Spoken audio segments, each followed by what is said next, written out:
Балдар, бүгүнкү сабакта биз зыяндуу адаттар тууралуу сүйлөшөбүз жана чылым чегүү, алкоголь пайдалануу адамдын организмине кандай таасирин тийгизе тургандыгы тууралуу сүйлөшөбүз. Адат деген эмне? Адат бул биз дайыма кайталап жүрүүчү жүрүм-турум, аракет. Адаттар пайдалуу жана зыяндуу болот. Пайдалуу адаттарга мисалы эртең менен кечинде тишти тазалоо, тамактанаардын алдында, көчөдөн келгенде, үй жаныбарлары менен ойногондон кийин, үй тапшырмаларды аткарган соң колду жуу. Адамдын ден соолугуна зыян келтирүүчү адаттар зыяндуу деп аталат. Адамдын ден соолугуна тамеки чегүү, алкоголь, химиялык заттар жана эритмелер көбүрөөк зыянын тийгизет. Адам тамеки чеккенде, ал тамекинин түтүнү менен бирге уу менен дем алат. Тамеки түтүнүнүн курамында ден соолугу үчүн зыяндуу болгон 4000-ге жакын химиялык заттар кирет. Алардын ичинде көпчүлүгү уулуу. Эң эле күчтүү уу никотин деп аталат. Ал бардык тамеки заттарында камтылган. Тамеки заттарына тамекилер эле кирбейт. Электрондук сигареттер, вейптер, кальян дагы тамеки заттарына кирет.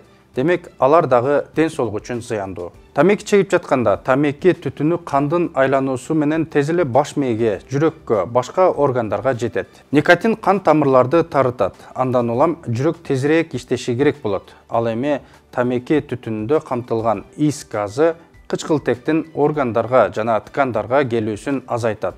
Бул жүрөк жана баш мээнин олуттуу ооруларына алып келет. Көпчүлүк адамдар тамеки заттары тамеки чегип жаткан адамдарга гана зыянын тийгизет деп эсептешет. Бирок андай эмес. Эгерде жанында кимдир бирөө чегип жатса, өзгөчө жабык жайларда, анда тамеки чекпегендер, тамеки чеккендер сыяктуу эле тамеки түтүнүн жутушат. Бул пассивдүү чылым чегүү деп эсептелет. Тамеки чекпеген адамдар дагы тамеки чеккендер сыяктуу эле оорулар менен оорушу мүмкүн. Ошондуктан көптөгөн өлкөлөр сыяктуу эле Кыргызстанда адамдардын тамеки түтүнүнөн эркин, таза абага болгон укуктарын коргоочу мыйзам кабыл алынган.